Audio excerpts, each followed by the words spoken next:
yo quiero que te grabes esto te va a empezar a sanar ahora mismo. Dios ve todo.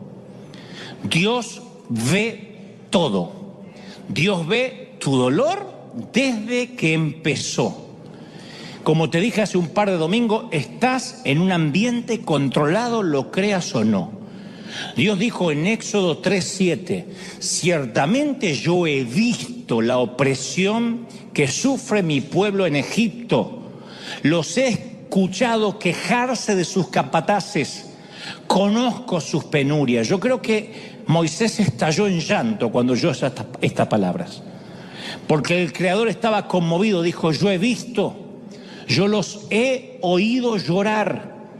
Y yo quiero que tomes esa palabra logos y la hagas un rema, una palabra puntual para ti.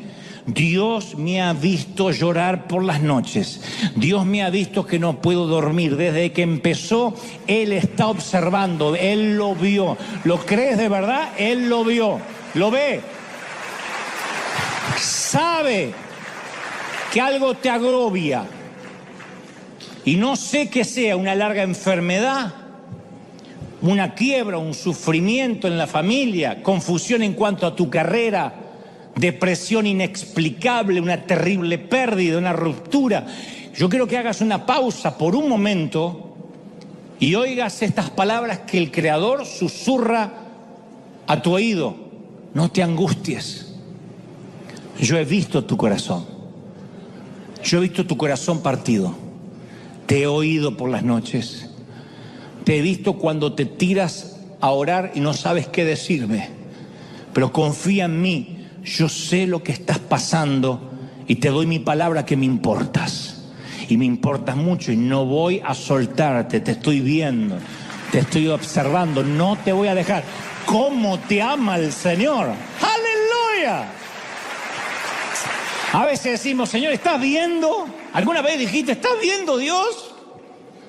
Pero Él también se llama el Roy, el Dios que me ve. El Señor le reveló ese nombre a una mujer llamada Agar. Dijo, yo soy el Roy. Y Agar dijo, tú eres el Dios que me ve.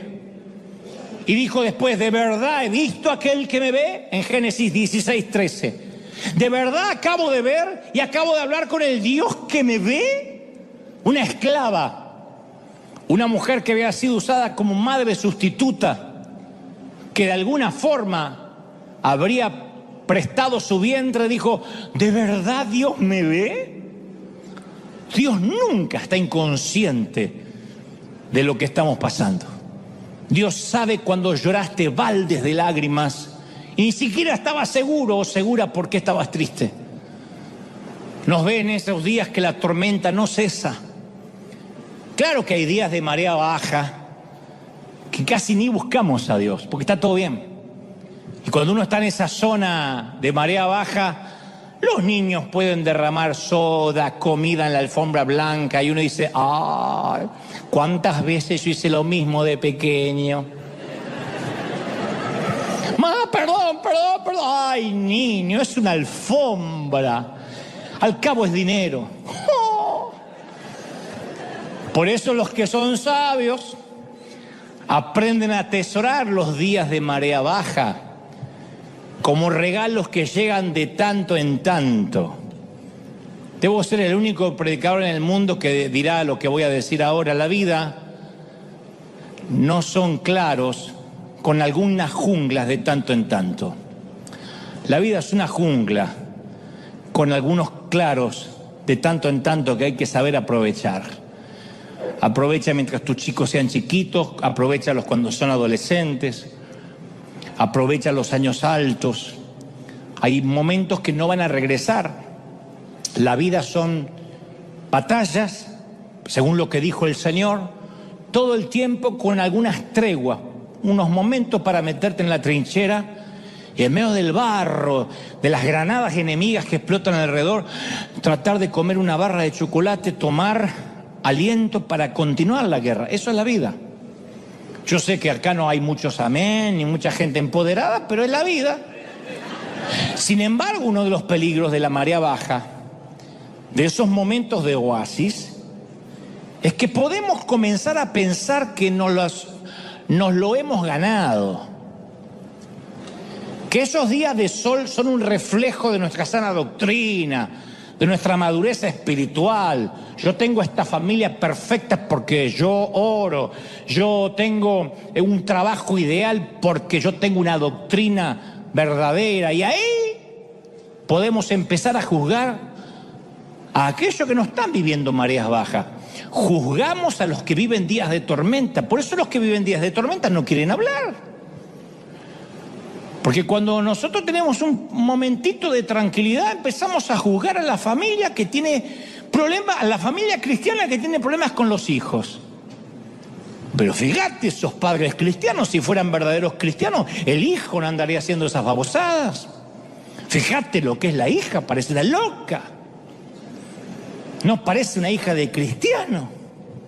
Es Lady Gaga. Y cuando eso pasa, estamos criticando porque nos sentimos con la autoridad para hacerlo. Fíjate aquel matrimonio que está en crisis. ¿Cómo puede ser que no tengan a Dios? ¿Cómo aquel puede vivir enfermo los años que viene a la iglesia y siempre enfermo? Y entonces nuestra vida espiritual, la nuestra, se empieza a volver rutina. En ese tiempo que no tenemos ninguna crisis seria, que vivimos señalando al resto, tampoco tenemos grandes avances, Empezamos a tener una vida de iglesia mecánica. Entonces cuando llegan los primeros problemas nos sorprende, porque nuestra respuesta es preocuparnos en lugar de confiar y orar. O sea, la fe en Dios no es un seguro contra tragedias. Pero la gente de la iglesia, que aquí entran las segundas opiniones, no ayuda, no ayudamos, porque no entienden la mayoría, ni les enseñaron a entenderlo. Entonces cuando estás triste no quieres contarlo porque lo primero que te dicen es que te pongas a orar, o que te pongas a cantar o a reprender, que está bien, tenemos que orar. Pero a veces te dicen, no, tienes que reprender, tienes que decir y repetir tal oración, tienes que bañarte y leer la Biblia. Pero nadie va a convencerte que te van a dejar de doler los golpes, menos cuando estás en medio de una paliza. Solo quieres una tregua, que los golpes cesen. El tema es que no somos impermeables a los prejuicios de los demás cristianos y no deja de afectarnos esa mirada ajena cuando estamos pasando por algún periodo depresivo.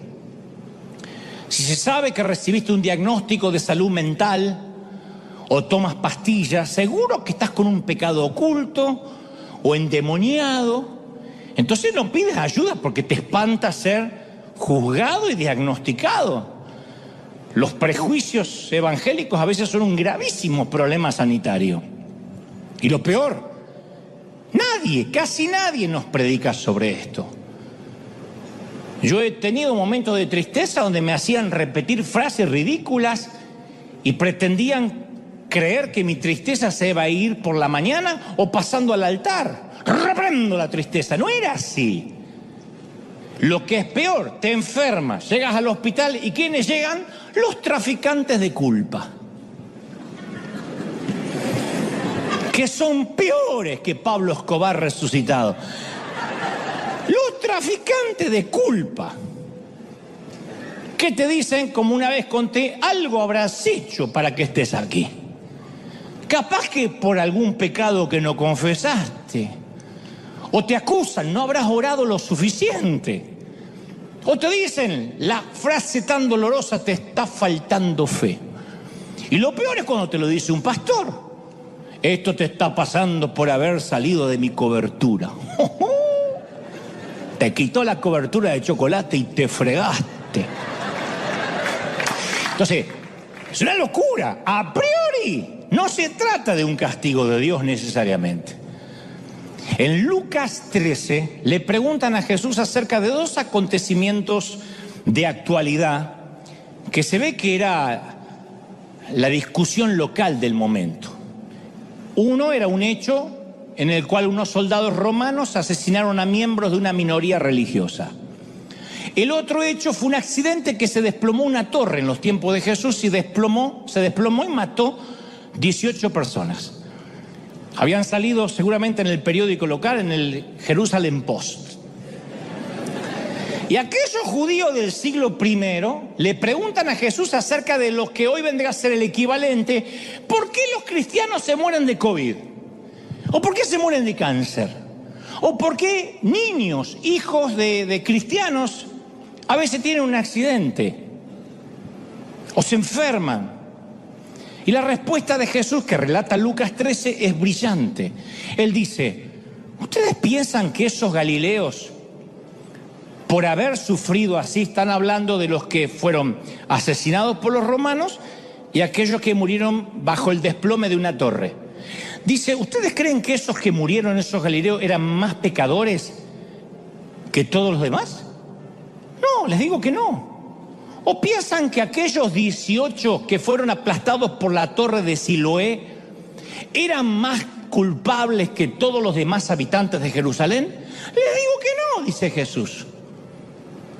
Jesús dice que las víctimas no hicieron nada inusual que los hiciera merecer ese destino. Eran iguales a las otras personas. Entonces, él no lo dijo, pero quizá la torre se desplomó por una mala construcción, por un maestro mayor de obras hispano que no revisó los planos y se mandó a mudar al rancho y se desplomó. Entonces, Dios se vale de ambas tragedias para señalar dos verdades eternas. A menos, dice, que se arrepientan, todos morirán igualmente. Él dice que nosotros, los espectadores de la catástrofe, tenemos tanto que aprender de una catástrofe como las víctimas. No es me salvé del tsunami, me salvé del terremoto porque yo soy santo y seguro que el terremoto se llevó a los mundanos. Una tragedia debe alertarnos que estemos preparados para el caso que seamos las próximas víctimas de un derrumbe de una torre, de un acto de terrorismo, de un infarto, de un virus o de un resfrío mal curado. Que siempre tengamos nuestros papeles en regla, porque esto no es la migra. No hay una redada de vez en cuando, hay una sola redada final y te vas para abajo o te vas para arriba. Entonces Dios dice, todos deben estar preparados. Se te puede desplomar una torre, puedes tener un accidente de tránsito, puede finalmente pasar por aquí la falla de San Andrés, pero que pase por la vereda y no por acá. La catástrofe nos recuerda la brevedad de la vida. Yo he estado con cristianos que estando enfermos se preguntan, ¿qué es lo que el Señor está tratando de enseñarme? Dicen, ¿cómo tengo más fe para sanarme y salir de aquí? Otros suplican, ¿qué tengo que hacer para que Dios me sane? Cuando duele, no podemos dejar de preguntarnos qué es lo que Dios está tratando de decirte mediante una simple faringitis o la muerte repentina de un ser amado. Porque el dolor y el sufrimiento son parte integral de nuestro planeta. Y los cristianos no estamos exentos. ¿Se acuerdan? En el mundo tendréis ¿qué? Aflicción. Él nunca nos prometió un seguro contra enfermedades, tragedias. A veces sabemos que nos enfermamos. ¿Por qué? A ver, también está eso, poco ejercicio. Toda una vida con mala dieta, comiendo carbohidratos, grasa, fritura. Y te vas al cielo disparado como flatulencia de buzo. O a veces es algo hereditario. A veces es un germen. El sufrimiento nos dice a toda la humanidad, cristianos y ateos, que algo está mal en este planeta y que necesitamos la intervención de Dios. Pero es peligroso y ni siquiera es bíblico que te tortures tratando de encontrar el mensaje de Dios en tu dolor. ¿Qué Dios me quiere decir? Bueno, a lo mejor puede ser algo tan sencillo como afloja con las hamburguesas. Sí. Deja de tener una vida sedentaria. No prometas todos los fines de año ir al gimnasio para solo después pasar por la puerta. Haz algo con tu vida. Y a veces simplemente que es la vida. Entonces, quiero que sepamos y tengamos en claro que las segundas opiniones, generalmente de creyente que dice por algo estás hecho, por algo te pasa, es que cuando te fuiste de la cobertura, cuando te cambiaste de iglesia, cuando dejaste de diezmar, Dios no es un Dios que te va a mandar un castigo adrede, que a lo mejor ni siquiera sabes por qué es. ¿Qué pasaría si nuestro niño un día está jugando, tranquila, plácidamente, y venimos por atrás y ¡pah! Le damos una paliza? Sin razón aparente, o para que esté pegado para el futuro. Y el nene dice, ¿por qué me estás pegando? Y no sabe las razones. ¿Qué hacemos? Produciríamos hijos neuróticos. Un hijo que no crece bien psicológicamente porque no sabe a qué es el castigo. Entonces, cuando uno trata de ver cuál es el castigo, es un error, es una falacia. Entonces, en cuarto lugar, voy a diagnosticarte la patología. Pues yo primero hablé de los síntomas, pero la patología en sí misma a lo mejor es más sencillo de lo que creemos. Yo sé que sientes el corazón roto, eso es lo que sentimos, el corazón partido. Y a veces la causa de estos patógenos es que vivimos en un mundo, insisto, con leyes establecidas, como todos los demás.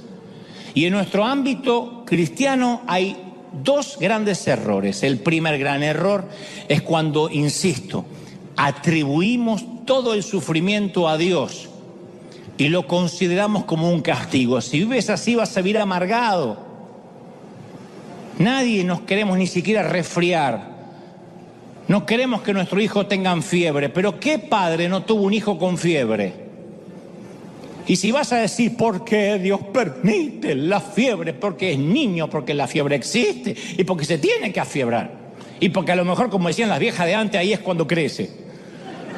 ¿Qué sé yo? Pero es parte de la vida. No es un castigo de Dios. El segundo error consiste justamente en creer lo opuesto. Es suponer que una vida con Dios nunca va a incluir el sufrimiento. Y si sufres, como te dije, algo habrás hecho. Justo cuando necesitas fuerzas y esperanzas para combatir la tristeza, llegan algunos traficantes de culpa y te ofrecen, como te dije, una dosis helada de más carga.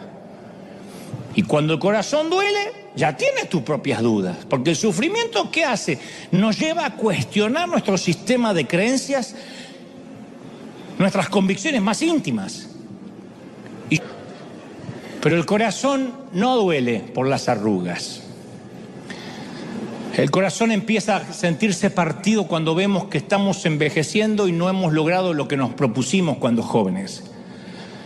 Lo que te propusiste hacer de joven no lo lograste. Tenías la tentación de evitar la trampa de las deudas eternas y ahora estás pagando cuotas de una hipoteca a 40 años. Juraste que vivirías de aquello, de lo que te gusta hacer, pero llevas años metido en ese cubículo, en esa ratonera llamada oficina. Querías dejar un legado, ¿te acuerdas? Y hasta ahora tu único legado va a ser un pilón de pañales y un montón de deudas. Querías impactar al mundo con tu ministerio y haciendo las cuentas y a juzgar por la edad, te das cuenta que ya no llegas. Y el remordimiento entonces se convierte en un compañero de cuarto. El plomero se lamenta por no haber asistido a la escuela de medicina y el doctor se pregunta por qué no fue plomero, para preocuparse menos. La mujer que decidió trabajar toda su vida se lamenta por el tiempo que perdió de no haber estado con sus chiquitos y los tuvo que criar una desconocida. Y la mamá, que siempre fue ama de casa, se lamenta por no haber trabajado y nunca haber hecho algo por ella misma y haberle dedicado sus mejores años a sus hijos. Eso es el juego de la vida. Eso es parte del juego de la vida. Y el Señor lo dice, Él dijo en Lucas 17:33, el que procure conservar su vida, la va a perder. Y el hombre que esté preparado para perder la vida, la va a conservar. No está hablando de suicidas potenciales, está diciendo de aquel que diga, todo esto es pasajero. Los cristianos también se envejecen y enferman. Los cristianos compartimos el sufrimiento con el resto del mundo.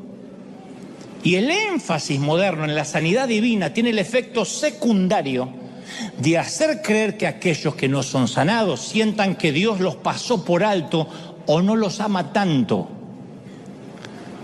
Entonces, en una noche de milagro, el que tira las muletas se lleva el mejor aplauso. ¿Y cuántos regresan a sus hogares en sillas de ruedas, preguntándose apesadumbrados por qué su fe ha fallado? ¿Qué están haciendo mal? Si le predicamos a todo el mundo que los cristianos no usamos silla de ruedas, estaremos segregando a millones de cristianos piadosos que no tienen sus extremidades fuertes para ponerse de pie. El apóstol Pablo no esperaba riqueza y bienestar en la vida cristiana. Él le dijo a Timoteo, primera de Timoteo 3:12, asimismo serán perseguidos todos los que quieran llevar una vida piadosa en Cristo Jesús. Entonces quiero que te grabes esto. Una persona enferma no quiere estar enferma, pero de algo estoy seguro, no necesariamente es menos espiritual. Tampoco la fe nos equipara, nos equipa y nos pone mágicamente dentro de un traje espacial herméticamente sellado, libre de gérmenes, para protegernos contra los peligros de la Tierra. Porque eso nos impediría identificarnos con el mundo. ¿Cómo vamos a predicarle al mundo si nosotros no tenemos dolor ni sufrimos nada? Nuestros hijos son perfectos, nuestros cónyuges son perfectos, tenemos los matrimonios ideales, tenemos las mejores hipotecas, los mejores créditos, así cualquiera predica. No, ese es un lujo que Dios no le permitió ni a su propio hijo. Sostener la idea que convertirnos en cristianos nos garantizará salud, prosperidad, es una falacia, es un embuste. Que quiero que seas próspero, claro, y yo también quiero. Que quiero estar sano, lo intento, trato, me cuido, oro. Pero no estoy exento a que una enfermedad llegue a mi cuerpo y algún día esa enfermedad crezca, sea gigante y sea el motivo de mi partida. De algún modo me tendré que ir. Y en quinto y último lugar, en los últimos minutos, quiero recetarte la terapia. Porque es más sencilla de lo que creemos. Es más sencilla de lo que podrían hablarnos por horas. Es vital que sepas que la profundidad del valle es una promesa de la altura de la bendición que está por venir. El camino de un valle oscuro siempre nos lleva a una escena elevada, un lugar donde Dios nos va a bendecir, si no, no te permitiría que estés en un proceso. Los valles, ¿sabes por qué se define un valle? Por los montes que rodean el valle. Y es posible que ahora nos toque una temporada de valle, pero los valles no serían valles si no hubiese montaña que rodean el valle. Entonces nosotros a veces señalamos a nuestro hijo enfermo o con problemas, o a los papeles de divorcio, o a las muletas, o a las hambrunas, y decimos, esto no tiene sentido. Pero ¿será posible que exista alguna explicación a ese sufrimiento que no vamos a entender mientras que estemos aquí? ¿No creemos que las maravillas del cielo van a ser capaces de redimir una vida llena de dificultades? Dijo el Señor, el que quiera conservar la vida la va a perder. Pablo opina así en 2 de Corintios 4:17, dice, ¿por qué esta leve, hablando de la vida, esta leve tribulación momentánea produce en nosotros cada vez más excelente y eterno peso de gloria, de bendición, de montañas altas, esta leve vida? ¡Aleluya! Entonces el granjero que se ponga a llorar sobre las semillas enterradas tiene que recordar que no es tiempo de llorar, es tiempo de plantar. No tiene por qué sufrir. Cuando el corazón está partido no es necesariamente un tiempo en que necesariamente tenemos que hacer algo que no veníamos haciendo. El tiempo del dolor es el tiempo para usar la fe, de confiar, de descansar, de tener esperanza, de decir esto es un leve tiempo, una leve temporada que va a pasar, es un proceso. Ya sea que termine este proceso durante esta vida o cuando lleguemos a casa. Pablo escribe en 1 Corintios 15:35, pero dirá alguno, ¿cómo resucitarán los muertos? ¿Con qué cuerpo vendrán?, se pregunta el apóstol. Y luego aclara, necio, lo que tú siembras no se vivifica sino muere antes. Y lo que siembras no es el cuerpo que ha de salir, sino el grano desnudo, ya sea de trigo o de otro grano, pero si Dios da el cuerpo como Él quiso y cada semilla su propio cuerpo. O sea, aun cuando estamos en el panteón, el servicio que hacemos junto a ese hueco en la tierra, no estamos sepultando a alguien, se lo está plantando. La tumba no es un pozo, es un surco fértil. El cementerio no es un lugar de descanso eterno, es un lugar de transformación. Muchos dicen la muerte no tiene sentido, sin embargo Dios dice que tenemos que morir para poder vivir, en todos los órdenes. Cuando se siembra una semilla tiene que morir en la tierra, y lo que nosotros vemos como una tragedia suprema, Él lo ve como un triunfo. Así como la semilla se entierra y la cáscara de afuera se desmenuza, así nuestro cuerpo enterrado se va a corromper, y lo va a hacer a medida que cumplamos años hasta que vayamos a la tumba. ¿Y qué es lo que hacemos durante la vida? Plantar la fe para que produzca fruto. De otro modo, vamos a tener semilla guardada en un cofre, y es semilla. Dijo Jesús, si el grano de trigo no cae en la tierra y muere, queda solo, pero si muere, lleva mucho fruto. Yo no puedo imaginarme cómo va a lucir un tomate mirando una semilla de tomate, porque lo que sembramos y lo que crece es totalmente diferente. Yo no puedo imaginarme una planta mirando la semilla, ni tampoco podemos tener una idea de nuestro futuro mirando la semilla de la fe, mirándola nomás. Uno tiene que plantar la fe. ¿Cómo plantamos la fe? Estoy en silla de ruedas. No es lo que hubiese elegido cuando niño, pero tengo fe de que con piernas sanas o con piernas enfermas yo sé dónde voy y me alegraré en el Señor todos los días de mi vida. Si me quiere sanar, enhorabuena. No me quiere sanar, enhorabuena. Bienaventurado. ¿Está conmigo, sí o no? Filipenses 3:20, más nuestra ciudadanía está en los cielos, de donde esperamos al Salvador, el cual transformará el cuerpo de humillación nuestra. Esa es nuestra ciudadanía. No esperamos papeles de la Unión Americana para que nos cambie la vida. Si Dios te da papeles y legalidad en el país, aleluya. No te los da, te alegrarás en el Señor. Tu cuerpo y tu corazón están cansados, están agotados. ¿Por qué? Porque no usas la fe. Entonces duelen las articulaciones, los músculos están fatigados. Ahora entiendes por qué Pablo describe el cuerpo como una habitación. Él dijo en 2 Corintios 5:2, él dijo, gemimos dentro de nuestra habitación.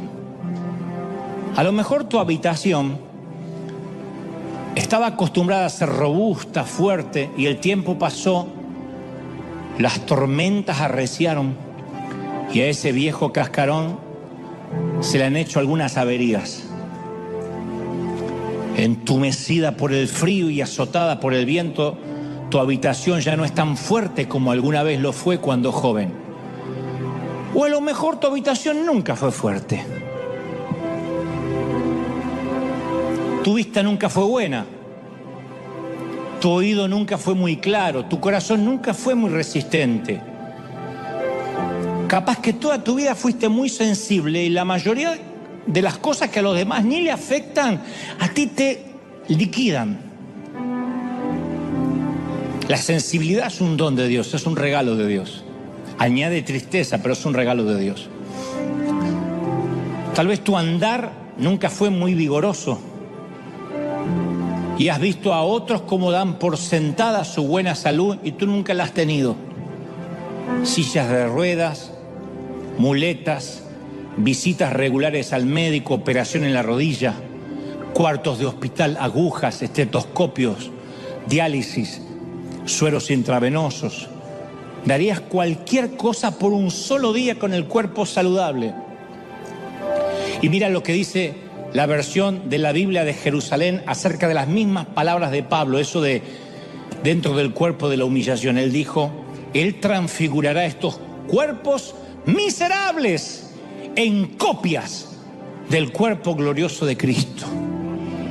Entonces, a pesar de que la fraseología cambia, la promesa es la misma. Así como Dios puede hacer un roble, de una semilla y un tulipán de un bulbo, Él hace del cuerpo viejo un cuerpo nuevo, un cuerpo sin corrupción, un cuerpo sin debilidades, un cuerpo sin deshonra. Yo sé que tendré un cuerpo idéntico al de Jesús, que mi dolor no va a durar para siempre. Tu dolor no va a durar para siempre, tienes que creerlo. En primer lugar, quiero que hablemos de tus síntomas. Tú dices, ¿qué sabes cuáles son mis síntomas? Y bueno, de eso se trata. Hace un tiempo, meses, algunos años, una noche y sin aparente razón, te despertaste con una ansiedad que nunca antes habías sentido. Todo dolía, pero dolía de una forma muy extraña.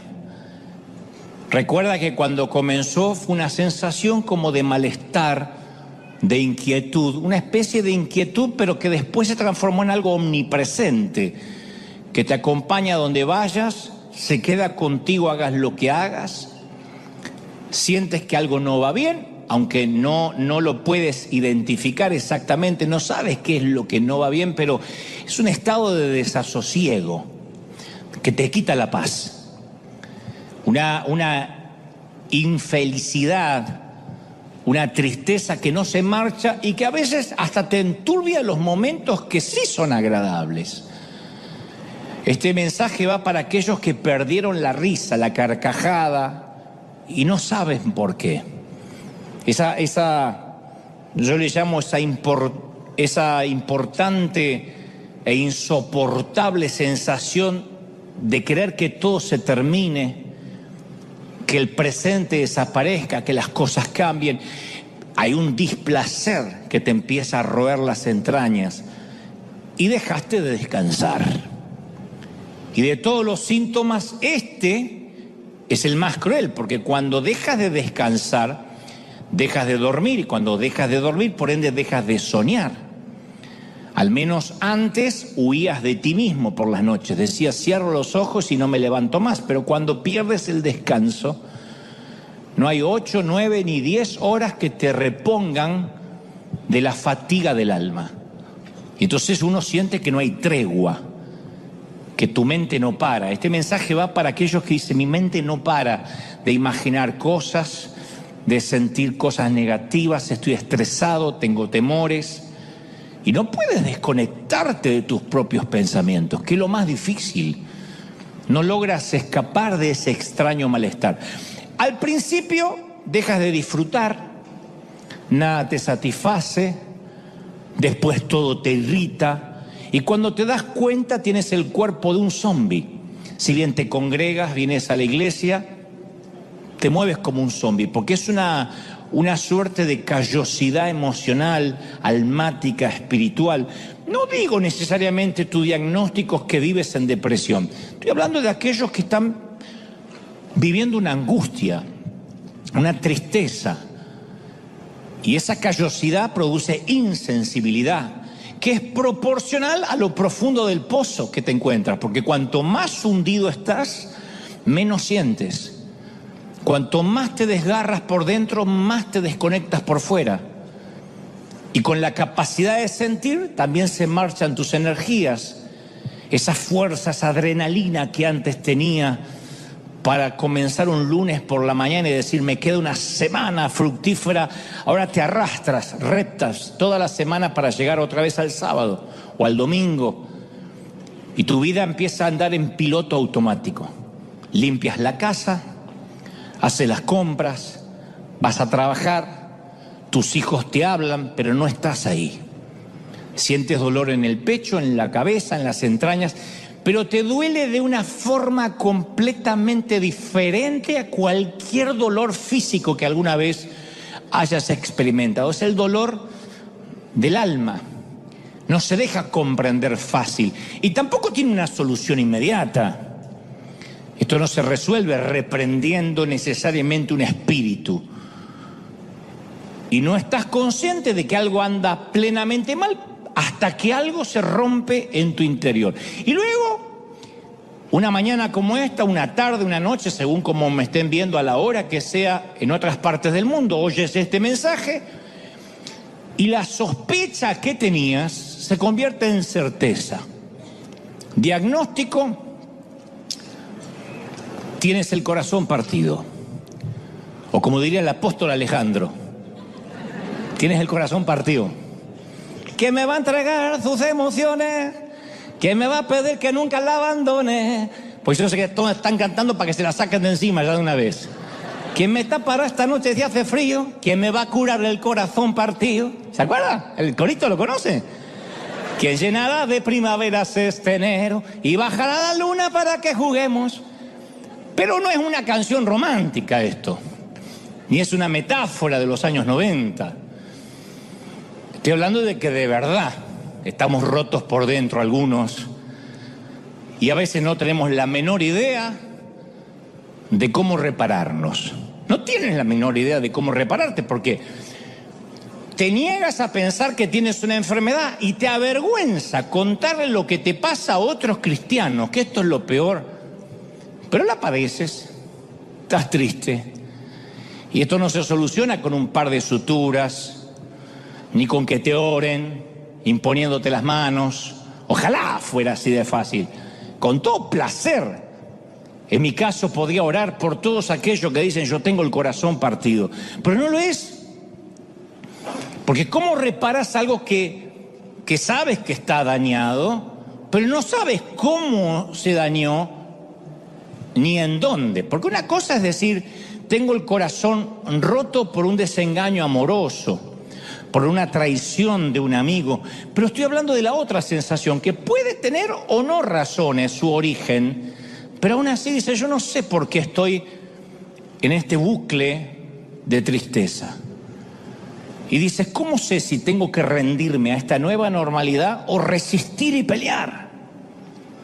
Porque a veces se siente como que estuviésemos condenados a vivir con nosotros mismos, cuando sabemos que nuestra mente es nuestra peor enemiga. La que continuamente cuando queremos descansar no nos da tregua. Y es un camino que termina siendo un sendero de oscuridad, sin señales, sin vistas panorámicas, sin destino claro y un nubarrón gris que pulula nuestro cielo. Y no hay prótesis para un corazón que se ha hecho añicos. Ojalá también la hubiera. Pero hay un momento en que solo deseas una noche de sueño. Estoy hablándole a los que dicen, yo deseo una noche seguida de sueño, sin interrupciones.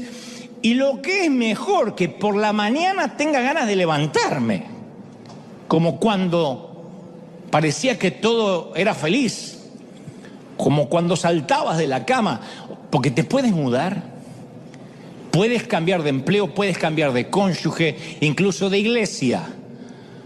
Pero a veces esa nube oscura no cambia porque con el tiempo define tu cielo, define la forma en que vives.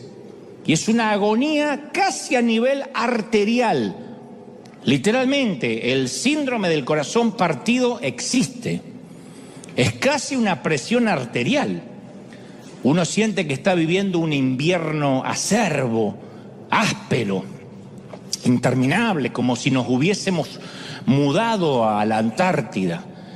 Entonces, para todos esos que ahora se identifican con esta diagnosis, con este diagnóstico, va este mensaje. En segundo lugar, quiero hablarte acerca de los antecedentes en otros pacientes.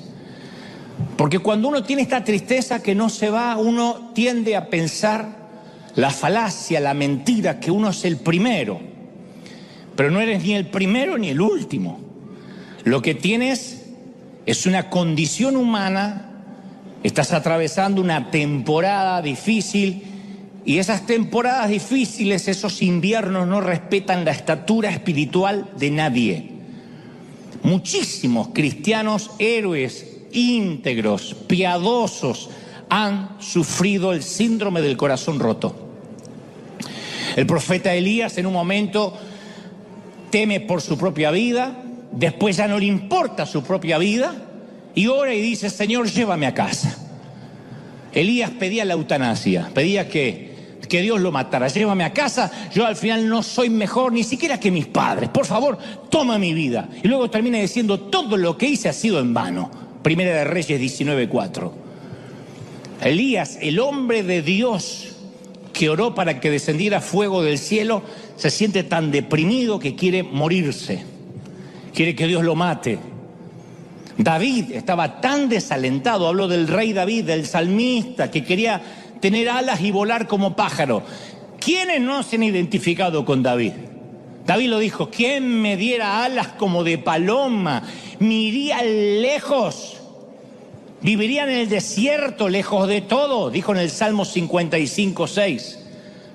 Está de más preguntar: ¿quién no ha querido que le salgan alas para mandarse a mudar? ¿Quién no ha querido mandarse a mudar lejos? ¿Quién en la vida no ha dicho: ojalá pudiera, si tuviera dinero me tomo un avión y me voy a Alaska y vivo en un iglú? ¿No? Lejos de todo, donde no lleguen ni las suegras ni los diablos, que nadie encuentra dirección. Y en el Salmo 38:6 ya David no tiene respuestas y entonces solo suspira. ¿Vieron cuando uno ya no sabe ni qué orar? Y David dice: estoy encorvado, estoy abatido en gran manera, dice David. Me siento débil, deshecho, mi corazón clama angustiado. Señor, mi suspiro sé que no te es oculto. Cuando suspiro y me duele, sé que lo oyes. Y luego termina diciendo: soy como un hombre que no tiene respuestas para nada. Este es David, un hombre conforme el corazón de Dios, que vivió lo que a lo mejor estás viviendo durante esta semana. La misma tristeza, el mismo dolor, el mismo desasosiego. Yo conocí a un pastor que sufría de depresión neurótica. No picos de depresión, sino depresión neurótica. Y dejó de predicar porque él decía que no se sentía calificado para predicar a nadie. Yo le discutía, decía: eso no está bien. Él dejó de predicar. Pero gracias a la ayuda de psiquiatras y profesionales logró salir adelante.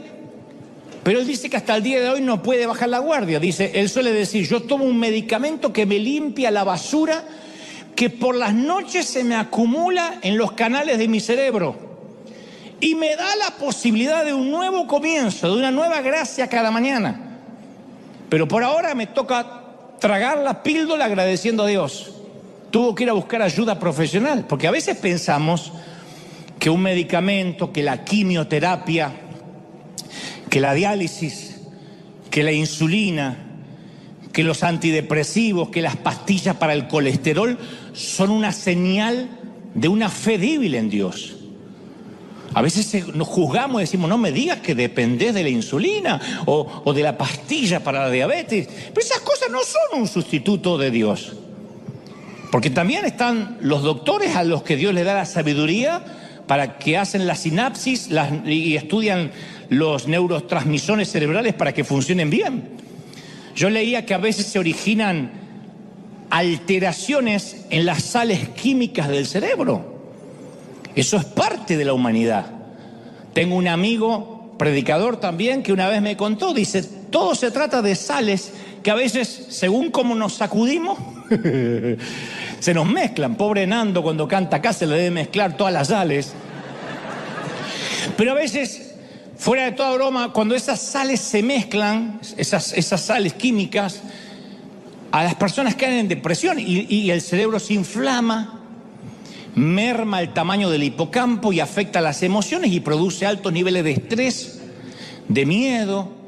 Esas sales que se mezclan liberan moléculas proinflamatorias que dañan nuestra manera de pensar, nuestra manera de razonar, de decidir. Hay gente que no puede decidir o decide mal porque empieza a escasear la serotonina, que es el neurotransmisor que produce el bienestar. y afecta la dopamina, que es lo que nos da la felicidad, que es un químico que nos regaló Dios, y termina afectando la melatonina, que se relaciona con el estado de ánimo, la emoción, el ciclo onírico del sueño. Entonces no dormimos, no estamos felices.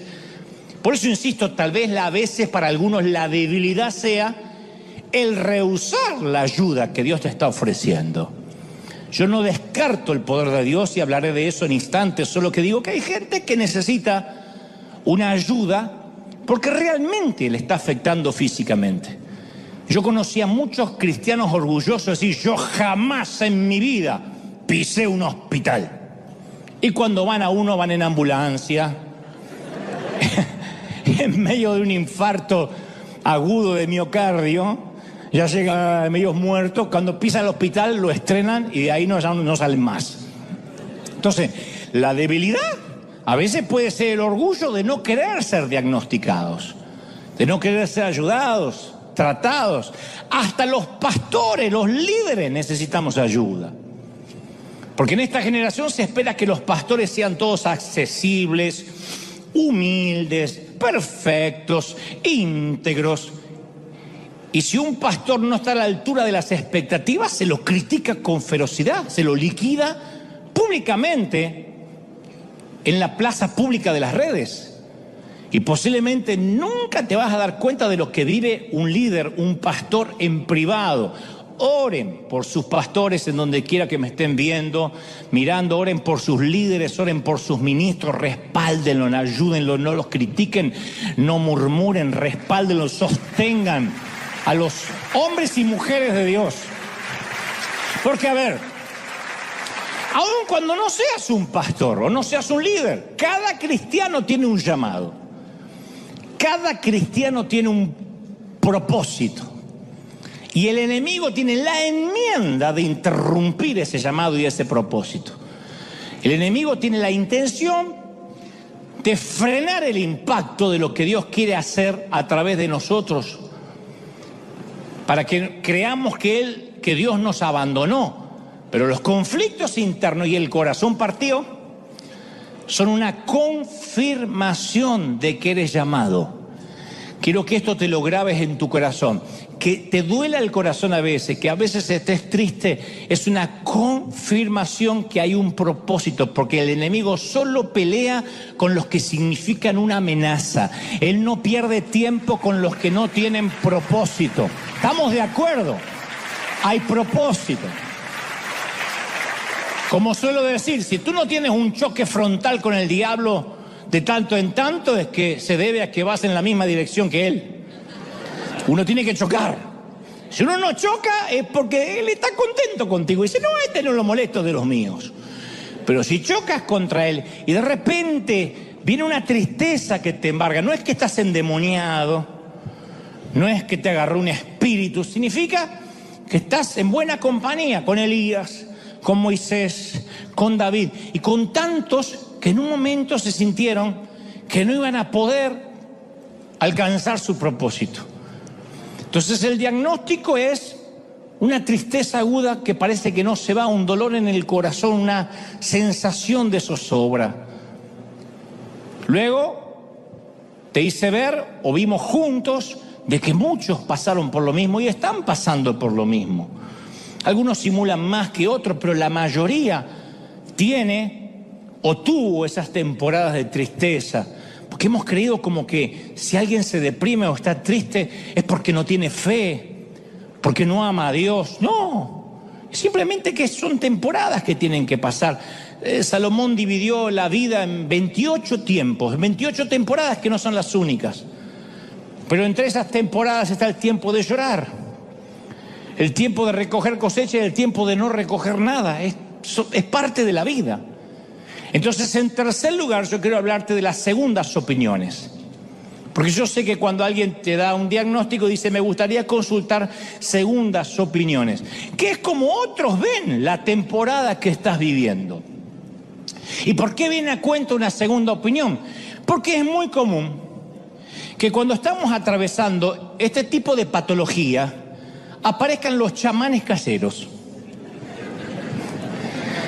a decirnos qué debemos tomar, qué debemos hacer y cómo autocurarnos.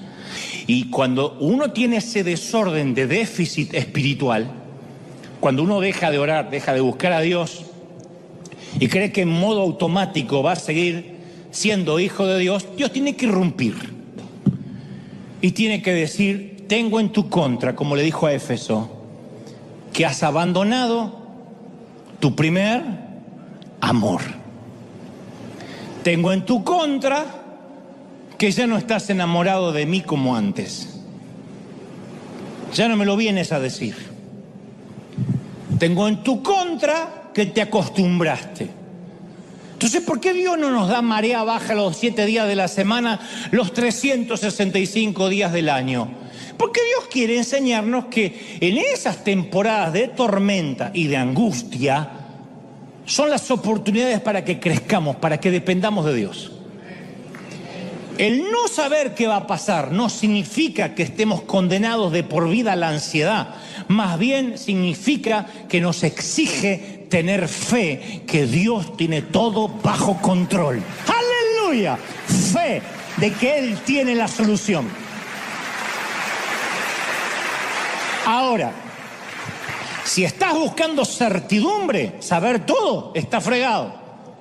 Pero no por una cuestión de si eres cristiano o no, porque para todos, de este lado del sol, puedes andar por fe, no puedes andar por vista. ¿Quién de acá tiene la vida asegurada? Podrás tener seguro de vida, que no sé por qué le llaman seguro de vida, porque para cobrarlo hay que morirse, es seguro de muerte. Pero, ¿quién tiene la vida asegurada? ¿Quién puede decir yo no me voy a enfermar?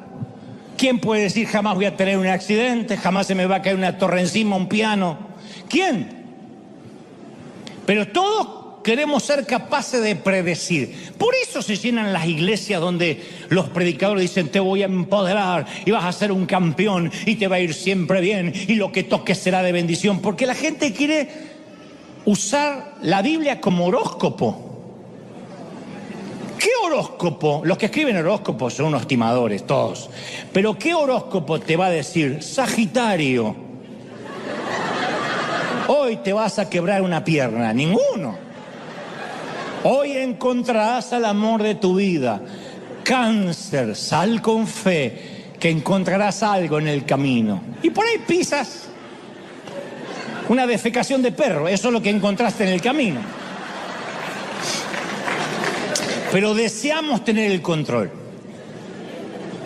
Y por eso la mayoría de los cristianos nos hemos inclinado a creer que la vida con Dios no incluye sufrimiento, incluye control.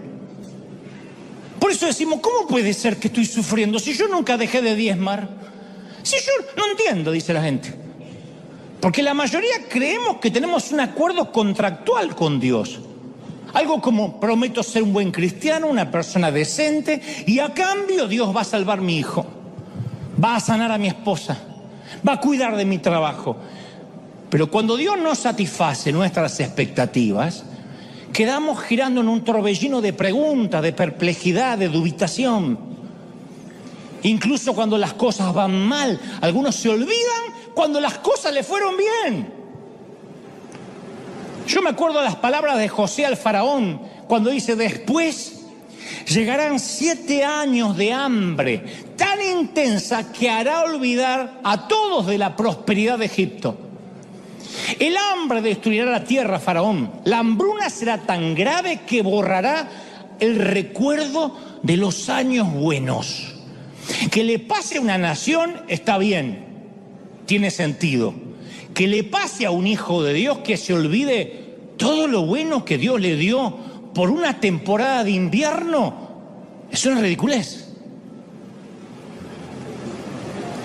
Que de pronto me encuentren azúcar en la sangre, o me encuentren que tienen que tratar un tumor, o que tengo un problema en la dentadura, o que me duele la espalda, y eso haga que yo desconfíe de toda una vida de Dios, cuando me mantuvo y me sostuvo hasta acá. Es una locura.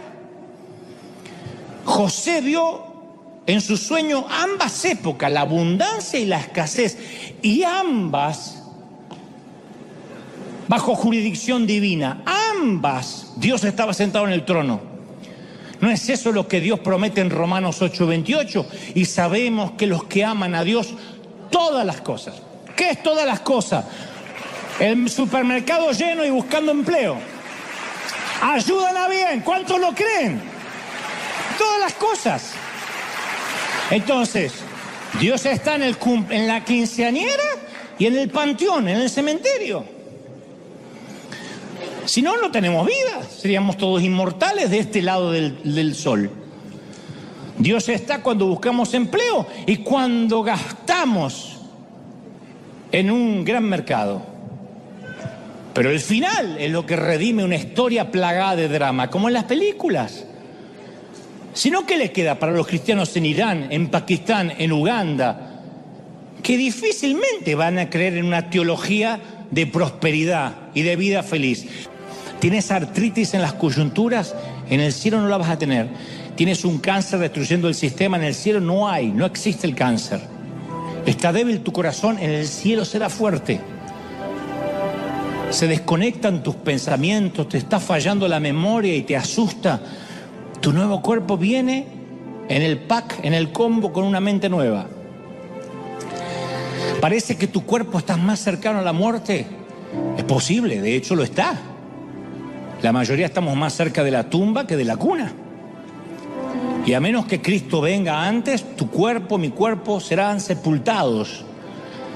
Y así como la semilla se pone en la tierra, tu cuerpo se ha puesto en un panteón, en una tumba, y por un tiempo tu alma estará en el cielo, mientras tu cuerpo seguirá ahí. Pero la semilla enterrada en la tierra florecerá en el cielo. Y esto vale tanto para nuestro cuerpo como para nuestra fe en tiempos de crisis, en temporadas de tormentas. Por eso, para que esta terapia tenga efecto, necesitas descansar. Descansa, es lo que el médico te dice, descansa, ve a tu casa y descansa. Descansa en el Señor. Yo no puedo prometerte que tu corazón partió va a sanar pronto. Tampoco te puedo prometer se va a recuperar del todo de este lado de la eternidad. Pero te doy mi palabra de honor que lo que ahora está torcido va a ser enderezado. Lo que ahora es imperfecto va a ser reparado. Lo que ahora está fracturado será más fuerte que antes. Y ese corazón que por ahora, por el momento, por esta leve tribulación momentánea está partido, será trasplantado en uno nuevo, saludable y entero. Será aquí o en la eternidad, pero Dios nos lo prometió y un trato divino es un trato divino.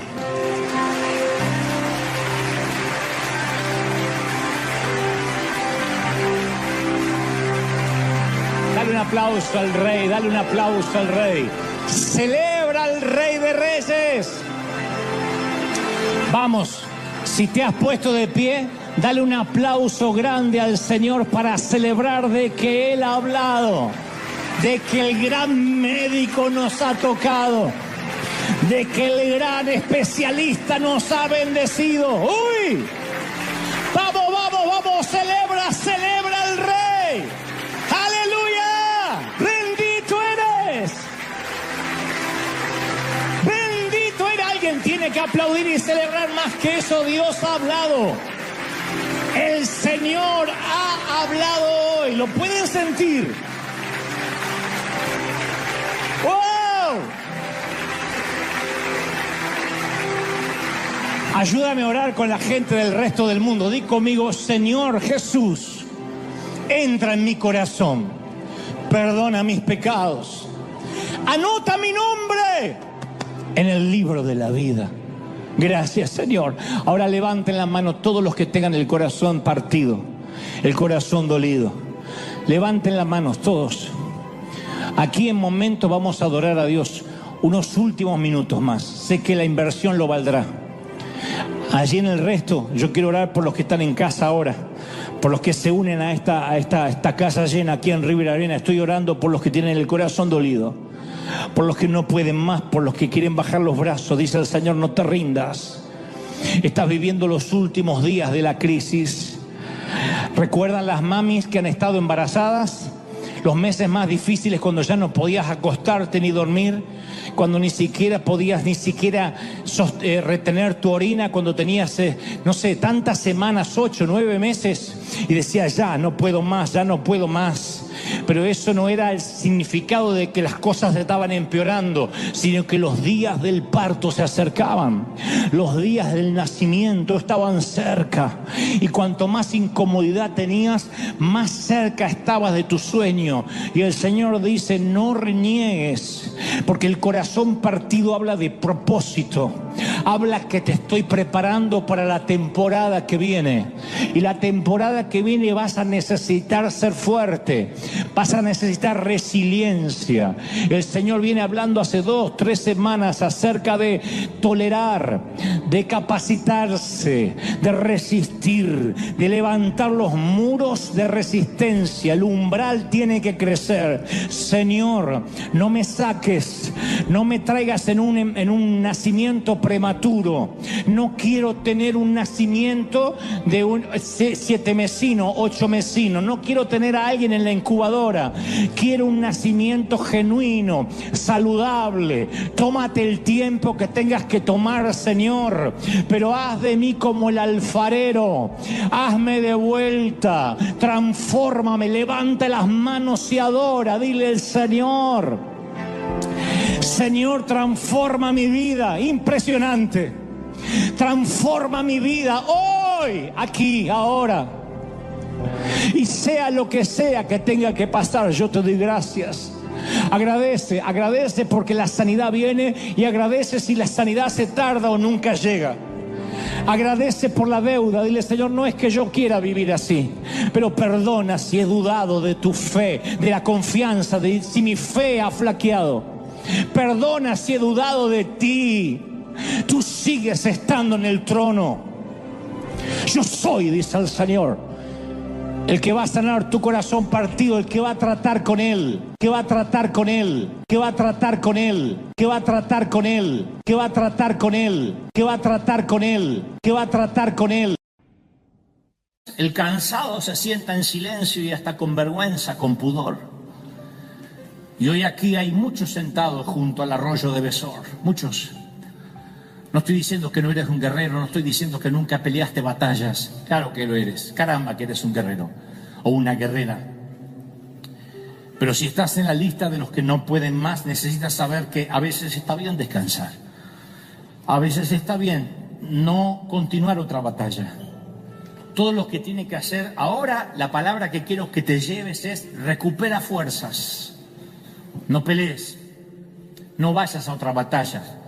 Jesús es tu David. Él pelea cuando tú no puedes ir a pelear. Él va donde tú no puedes ir. Él va a pelear por tu familia cuando tú dices, yo ya no puedo pelear más. Jesús es tu David. ¿Lo crees, sí o no? Y te aseguro, el Señor no se enfada cuando dices, hasta aquí llegué. No se enfada. Él fue quien dijo en Marcos 6:31, vengan a un lugar tranquilo y descansen un poco conmigo. Dios fue el que le dijo a Elías, come, duerme, descansa, largo camino te resta. No le dijo, eres un cyborg, eres un robot, te pones de pie como sea y sigues. Él dijo, no, come, duerme, descansa. Todavía te queda un largo ministerio por delante. A mí una de las frases que más me disgusta es cuando me escriben en las redes, Dante, te ves cansado. Pero no me disgusta porque me ven cansado, sino que es una forma de decirme tienes una cara espantosa. A mí me gustaría decirle gracias, vos también te ves horrible, pero no vas a arreglarlo descansando. Eso ya viene de fábrica. Lo mío se me pasa, lo tuyo no. Pero no me gusta. Entonces cuando Jesús apareció en escena, la gente también estaba cansada, estresada, agotada por la religión, intentando complacer a Dios. Y de pronto aparece Jesús y es el primer rabino que promete, vengan a mí los que están trabajados, cargados, y los haré, ¿qué? Descansar. Los haré descansar. Nos hará descansar. Alguien tiene que decir, ¡ay, qué Dios que tenemos! Mis queridos, eso era una ráfaga de aire fresco en un ambiente reprimido. ¿Descanso de veras? ¿Qué quiere decir, Señor, con descanso? Y el Señor prometió una carga fácil, un yugo ligero, que era una referencia a los agricultores que ponían sobre los bueyes. Él había venido a hacerle la vida más fácil, no más difícil. Y nosotros hoy estamos agotados con una necesidad urgente de descanso, no un reposo físico. Necesitamos un sosiego espiritual. Tenemos el alma cansada. Pero yo entiendo que a veces Dios permite ese cansancio, número uno, para evitar nuestra arrogancia. David le dijo a los muchachos, no ganamos porque fuimos 400 valientes, sino porque Dios nos dio el regalo de la victoria. No ganamos porque fuimos 400 mejores que los otros 200, sino por la gracia de Dios. Entonces a veces Dios permite el cansancio para demostrarnos que el mundo sigue girando sin nosotros. Para demostrarnos que nuestros hijos van a seguir cuidados por Dios, aunque tú no tengas más fuerzas. Aunque no les tengas el control, aunque no les pongas el FBI encima. Dios dice, yo estoy cuidando a tus hijos. Dios va a cuidar tu familia, Dios va a cuidar tu empresa para que nadie te robe cuando tú digas, no puedo vigilar más. Jesús peleará tus batallas, ¿lo crees? Ahora, ¿hay aquí alguien fuerte para criticar al cansado? Tarde o temprano los que se creen fuertes caerán pesadamente sin fuerzas y van a necesitar gracia. El que se cree firme, mire que no caiga. Entonces, ahí está fuerte para decir, uy, mirá que él cómo se deprime, ay, no soporto más a la fulanita, siempre con un problema, y al menganito. Pero a veces hay gente quejumbrosa, sí, y tóxica, pero hay otros que no pueden más. Lo que necesitan es ni siquiera un consejo. No demos consejo hasta que nos lo pidan. Lo que están necesitando es un abrazo, una contención. Vamos, quédate junto al arroyo, yo voy a ayudarte a pelear las batallas. Y te voy a contar otro secreto. Cuando uno atraviesa tiempos difíciles, cuando enfrentamos el peor día o la peor semana de nuestras vidas, es muy fácil que nos ensimismemos, o sea, que nuestra crisis se convierta en todo el universo entero. No podemos ver más, perdemos la perspectiva. Cuando estamos frente a una tragedia que nos parte el alma, hasta nos puede ofender que los pajaritos estén cantando a la mañana. Queremos gritarle, ¡cállense!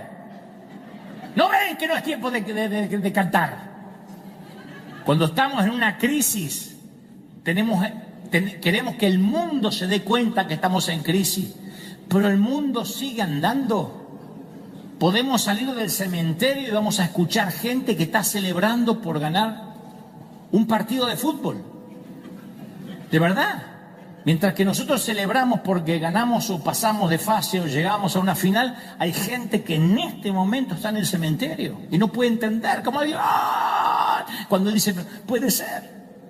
Pero por otra parte, esto es lo que quiero compartirte, cuando sobrevivimos a esos tiempos difíciles, cuando experimentamos finalmente la victoria, también podemos cometer el error de que el mundo entero tiene que celebrar con nosotros.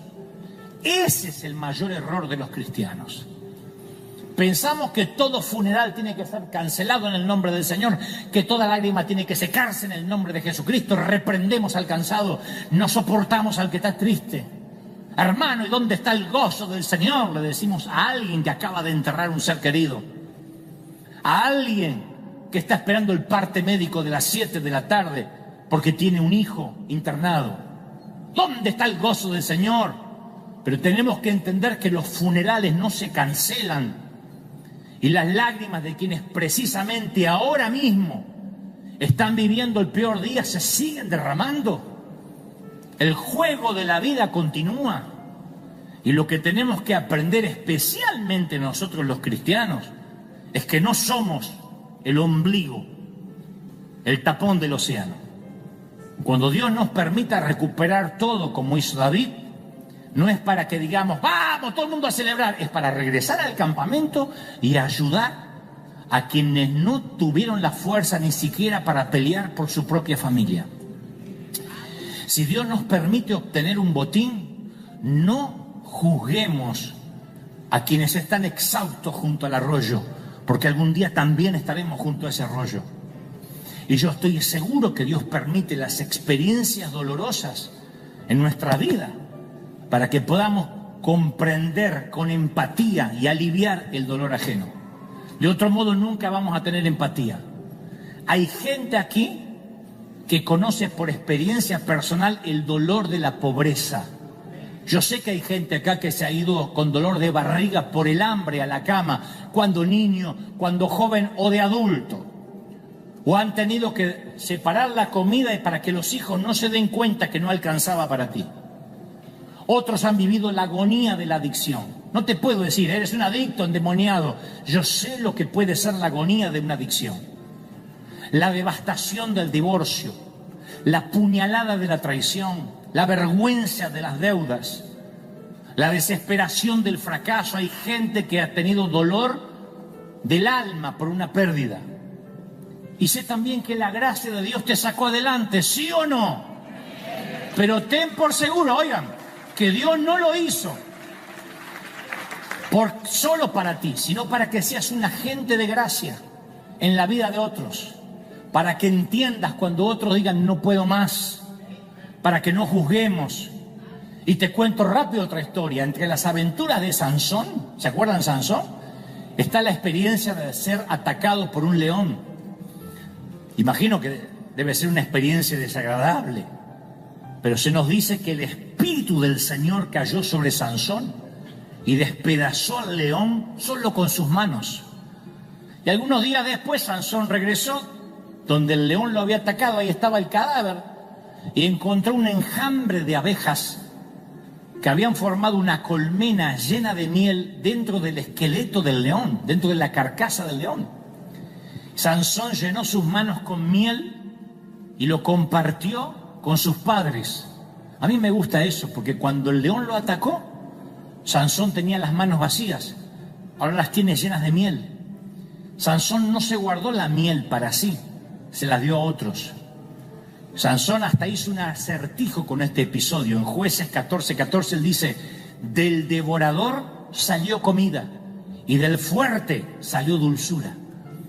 ¿Cómo es que un ataque nos puede hacer más fuertes? ¿Cómo es que un intento de amargarnos puede resultar en dulzura? ¿Cómo es que tirarnos abajo nos va a llevar más alto? La gracia de Dios a veces actúa de manera paradójica. La intención del león era devorar a Sansón, pero al final Sansón obtuvo miel. Lo lógico hubiera sido que el león lo atacara, llegara a un final rápido y amargo, pero sacó algo dulce y sirvió para compartir a otros. Y el Señor me dice: yo sé que no lo ves, yo sé que te cuesta porque estás entre la profecía y el destino, pero habrá dulzura al final de tu capítulo, de tu historia. Habrá miel en el cadáver. ¿Tú lo crees? Hay gente que dice, por ejemplo, estoy esperando mi legalidad en este país. Hablo en la Unión Americana, en los Estados Unidos de América. No tengo lo que quisiera, no tengo la comodidad soñada, pero me toca esperar. Y de repente pasa lo peor, la familia se divide, alguien es deportado, y tú dices, no, esto es algo que no puedo soportar. Yo podía esperar, pero mínimamente unidos, juntos. Hay otros que dicen, yo puedo esperar, pero mínimamente con salud. Pero cuando la salud se quiebra y es frágil, no puedo seguir esperando porque todo se me hace cuesta arriba. David llegó a ese punto al que todos en algún momento llegamos. Se sentó sobre las ruinas de lo que alguna vez había sido su hogar y empezó a llorar. Sus hombres estaban enfurecidos. La Biblia narra que hablaron de amotinarse, de apedrear a David. De alguna forma lo culparon indirectamente. ¿Cómo es que David nos saca 3 días de campaña, 3 días de expedición y no tuvo en cuenta que los amalecitas podían robarnos a nuestras mujeres, nuestros hijos? Así que estaban abatidos. Y David no tenía a nadie que lo alentara, porque hay ocasiones que nos sentimos incluso así de solos. Esta palabra también van para los que estas semanas dijeron, ¿sabe? No tengo a quién contarle lo que me pasa, porque lo más probable es que no me entienda nadie. David no podía buscar aliento entre sus hombres, porque se suponía que él era el jefe. Y cuando uno es el jefe no puede buscar aliento entre los empleados, porque hay un conflicto de intereses. Si el jefe se deprime, ¿qué queda para el soldado, no? Es como estar en un barco y está deprimido el capitán, ¿qué queda para los marineros? Entonces, cuando alguien es líder, no puede abrirse fácilmente. Y la Biblia lo afirma con mucha claridad. En 1 Samuel 36 dice, David entonces se fortaleció en Jehová su Dios. No buscó a hombres, no buscó a muchachos, se fortaleció en Jehová su Dios. Ahora, suena épico, se fortaleció. ¿Cómo se fortaleció en Jehová? Repasemos rápido. Le secuestraron a su mujer, le llevaron a los hijos, le llevaron a las mujeres y a los hijos de sus soldados. Hay una depresión absoluta en el campamento. David tomó su arpa. Recordemos que además de guerrero y de líder militar era músico. Se retiró a un lugar solitario y comenzó a cantar. No cantó un triste lamento gimoteando por la situación. En vez de eso, cantó acerca de la majestad, del poder de Dios. Le cantó a quien ya le había dado mínimamente 2 victorias improbables, el león y el oso y el gigante Goliat. Así que, ¿qué cantó David en medio de la devastación? ¿Qué se puede cantar en una villa calcinada? ¿Qué melodía uno elige para cantar en esa tierra que está entre la profecía y el destino y que ahora encima está en ruinas? ¿Qué es lo que uno canta? Y a mí se me ocurre, de entre todos los cantos de David, que quizá haya elegido el Salmo 34. Yo creo que es la canción ideal. Mientras escribía este mensaje yo pensaba, es la canción que posiblemente haya entonado si es que lo que buscaba era fortalecerse en Dios. David había escrito este salmo apenas 2 años antes que ocurriera esto en Siclag, cuando Dios lo había librado de un rey filisteo llamado Abimelech. Así que yo puedo imaginar a David sentado en las cenizas de lo que alguna vez fue su hogar, con un arpa en la mano, cantando: bendeciré a Jehová en todo tiempo, su alabanza en mi boca estará. Y los soldados lo oyen. En Jehová se gloriará mi alma, lo oirán los mansos y se alegrarán. Y los soldados dicen: hey, parece que David empezó a cantar. Engrandeced a Jehová conmigo, exaltemos aún a su nombre. Busqué a Jehová y él me oyó, y de todos mis temores me libró. Y lo canta: engrandeced a Jehová conmigo. Y mientras que el murmullo empieza a subir desde el sitio donde está cantando David, mientras que él dice: bendeciré a Jehová en todo tiempo, empieza a dar una lección de moral a sus soldados. Porque bendecir a Jehová en todo tiempo es todo tiempo. Buenos tiempos, malos tiempos. Bendeciré a Jehová en tiempos de profecía, cuando Dios te dice: te haré y te diré tal cosa y te llevaré, aleluya. Y en los tiempos de destino, cuando llegas, y en los tiempos intermedios, cuando no pasa nada. Bendeciré a Jehová en el intermedio, cuando a mí me toca esperar y la suegra se viene a mi casa y Colombia intenta ganar. Engrandece a Jehová conmigo, exaltemos aún a su nombre. Busque a Jehová y él me oyó, y de todos mis temores me libró.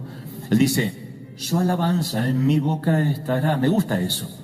Cuando la alabanza está en nuestra boca, no hay rezongos, no hay quejas, no hablamos negativamente. La alabanza es la lengua vernácula, la lengua local de la fe. Luego David canta, engrandecer a Jehová conmigo. No necesita Dios que nosotros lo hagamos grande, engrandecer a Jehová. Es David el que necesita verlo en mayor perspectiva. Cuando miramos algo con un telescopio no cambiamos el tamaño de lo que estamos mirando. Lo que cambia es nuestra percepción del objeto. Vemos la estrella a lo lejos y decimos que es chiquitita, con el telescopio lo vemos gigante. No es que se agrandó la estrella o el planeta, nosotros tenemos un cambio de perspectiva. Entonces cuando estamos en medio de las cenizas, tenemos que rehusarnos a engrandecer el problema o a engrandecer la deuda o a engrandecer al enemigo. No pongamos la lupa sobre el problema, sino que hay que poner la lupa o el telescopio sobre Dios y decir, Dios es más grande, Dios es más grande. ¿Alguien lo cree, sí o no? Engrandecer a Jehová conmigo. Y cuando engrandecemos a Dios, empequeñecemos el problema, siempre.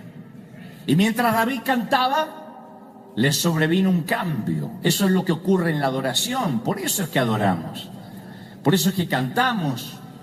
Por eso llegamos aquí. Lo primero que hacemos es cantar y adorar. No es para esperar el mensaje, no es hacer tiempo. Algo empieza a cambiar cuando exaltamos su nombre, cuando adoramos, a pesar de las crisis. Y los hombres también, los hombres de David también notaron ese cambio en él. Porque cuando un hombre, cuando hablo de hombre no hablo de género, cuando un hombre o una mujer se fortalece en Dios, se destaca en medio de una multitud desalentada. La gente puede estar desalentada, pero cuando alguien empieza a adorar, su rostro cambia, su mirada cambia. A quienes son líderes o tienen el don del liderazgo, Dios le da ese don de resiliencia, esa ingeniería interna para poder reinventarse y continuar. Yo siempre digo, el líder no puede darse el lujo de quedarse llorando bajo la manta semanas. Tiene que reinventarse, tiene que decir, hay que continuar. En tiempos buenos, en tiempos malos, en tiempos de espera, en tiempos de destino, en tiempos de profecía. Esto de continuar es un atributo esencial del liderazgo. Si alguien dice, yo no sé si soy líder o no, bueno, tienes que verte a ti mismo, cómo reaccionas cuando la vida te golpea o intenta noquearte. Si eres de los que se levantan otra vez de la lona y siguen peleando como Rocky Balboa, Adriana, y sigues pegando, eres líder. Si al primer cachetazo te caes y dices, ¡ah!, como los jugadores de fútbol, y empiezas a revolcarte pidiendo tarjeta amarilla, no eres líder. Ahora, si el enemigo no logra robarnos el gozo, nada nos va a detener. Lo que quiere robarnos el enemigo siempre es el gozo. Recordemos que David, cuando se equivoca, no dice, Señor, devuélveme la salvación, porque él sabía que no la podía perder, era el Hijo de Dios. Pero él dice, devuélveme el gozo, que me vuelva el gozo de la salvación. Si el diablo te logra robar la alegría de tus días, la alegría de ser papá, la alegría de ser cónyuge, la alegría de ser hijo, te habrá robado todo el futuro. El diablo está consciente de esta verdad espiritual revelada en Nehemías 8:10, que dice, no os entristezcáis, porque el gozo de Jehová es vuestra fuerza, es lo que te levanta. El gozo te levanta. ¿Alguien lo cree, sí o no? Te levanta. Llega un momento en la vida en que hay cargas que simplemente ya no podemos cargar, no podemos llevar. Hay ocasiones, de hecho, que una última gota rebasa el vaso del cansancio. Y quizás sea una tontería nimia, trivial, pero traspasa nuestro límite, cruza nuestra última frontera, supera nuestro umbral del cansancio. Nuestro jefe nos dice, necesito que te quedes unas horas más. Es un pedido trivial, si se quiere, pero en el momento menos indicado, en la hora más inoportuna, tú dices, ¿de verdad? Nuestra pareja nos dice, solo te pido que me esperes un poco más, te prometo que voy a cambiar, seré diferente. Nuestros padres nos dicen, nunca te exigimos nada, pero necesitamos que asistas a esta reunión familiar. Tú dices, no quiero encontrarme con fulanito, con menganita, pero tus padres insisten, hazlo por nosotros. Nuestros hijos nos reclaman, necesito que vuelvas a ayudarme, mamá, papá, no tengo a quién recurrir. Y ese pedido no está mal en sí mismo, insisto, pero en el momento inoportuno es esa gota que rebasa nuestro vaso del cansancio. Nuestro amigo nos dice, sé que siempre te estoy pidiendo cosas, pero necesito que me hagas un favor más. Y aunque todos estos son pedidos nobles, el problema de fondo radica en que hemos a veces tolerado, hemos aguantado, hemos perdonado y hemos dejado pasar por alto demasiadas cosas. Y cuando hemos tolerado tanto, nos desplomamos en algún momento de la semana y decimos, hasta aquí llegué, yo no puedo más, hasta aquí llegué. Insisto, es una gotita que rebasa el vaso, no tiene que ser una tragedia, un infortunio, sino que a veces es una gotita, un pedido de más, un favor más, que dice, no, ya está, basta. Y hoy quiero hablarle de un grupo, quiero hablarte de un grupo de valientes que también se desplomó y que ya no tuvieron fuerzas para avanzar y dijeron, hasta aquí llegamos, para que veamos que no estamos solos en esta historia, en esta crónica.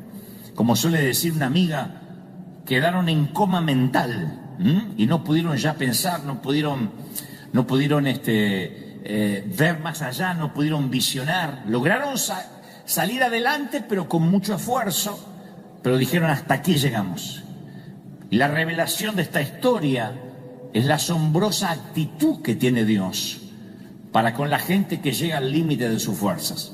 Porque uno pensaría inmediatamente que cuando uno no puede más, Dios nos desecha, nos hace un costado, elige a otro. Sin embargo, hay una asombrosa actitud con aquellos que dicen, hasta acá llegué, yo estoy cansado, de manera que no puedo a veces ni orar, no puedo ni leer la Biblia, no tengo ganas de levantar las manos, no sé ni cómo llegué hoy domingo al servicio o cómo estoy mirando esto a través del streaming. Dicho esto, tenemos que hacer un poco de historia para hablarte de este grupo de valientes que te decía que no pudo más. Recordemos, te hablé de David hace unas semanas atrás, el David que menciona la Biblia, el rey David, que cuando David era un adolescente de unos 15 años, el profeta Samuel había ido a su casa y lo había ungido como el futuro rey de Israel. Tendría aproximadamente entre 14 y 15 años. Unos meses después, David fue lanzado repentinamente a la fama cuando mató a Goliat, el paladín guerrero de los filisteos. Después del triunfo sobre Goliat, David dejó los rebaños de su padre y la Biblia narra que se convirtió en miembro del servicio real del rey Saúl. Fue contratado como uno de los músicos para tocar justamente en el palacio. Saúl, al poco tiempo, hizo a David capitán de su ejército y este condujo a los escuadrones de Israel a una victoria tras otra, una victoria tras otra. David se convirtió, siendo jovencito, en un héroe nacional de los israelitas. Pero cuando el paranoico y neurótico rey Saúl se puso celoso por la popularidad ascendente de David, empezó a buscarlo para asesinarlo, para matarlo.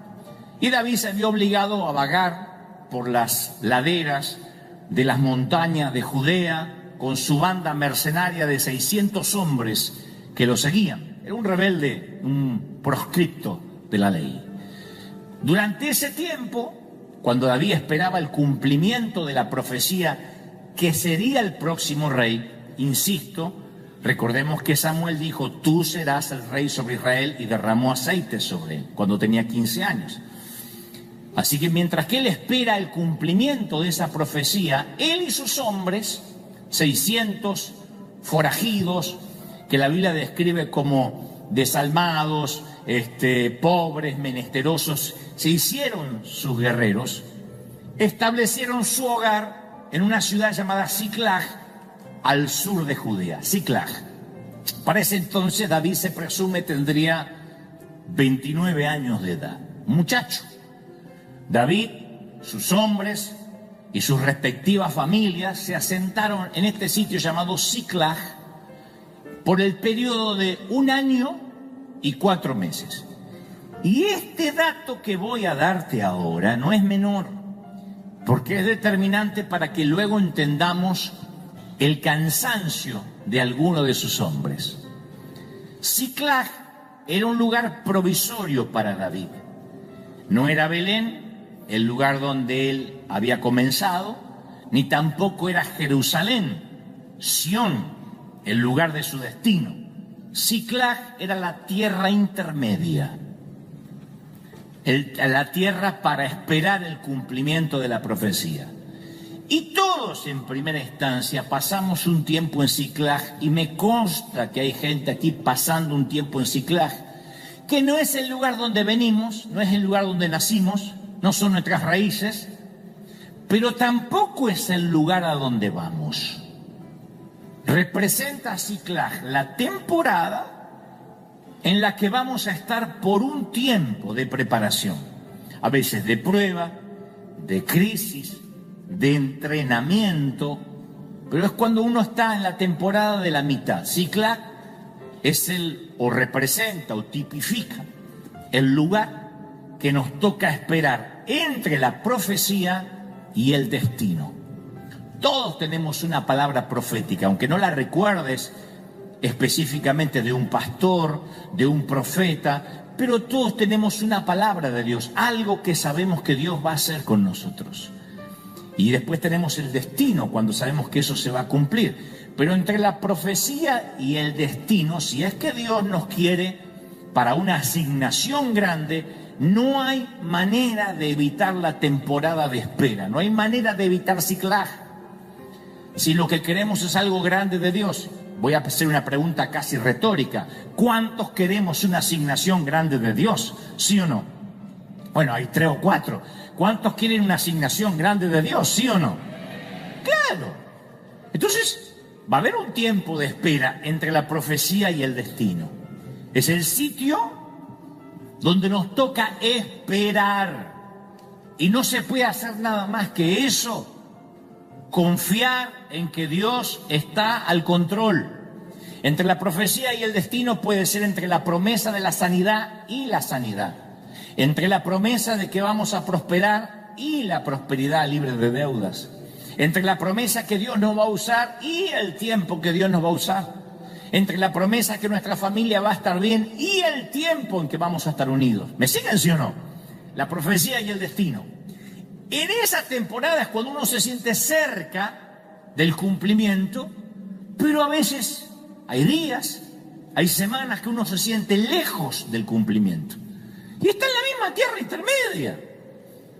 Pero a veces se tarda en cumplir la profecía y uno empieza a llenarse de ansiedad, de preocupación. Esa tierra intermedia parece que el tiempo se detiene, y aunque creemos en aquello que Dios nos dijo, todavía no podemos casarnos con la profecía y divorciarnos de la realidad. Ojalá uno pudiera casarse con el sueño y divorciarse de la realidad. Uno no puede vivir en el futuro, uno tiene que también lidiar con el presente.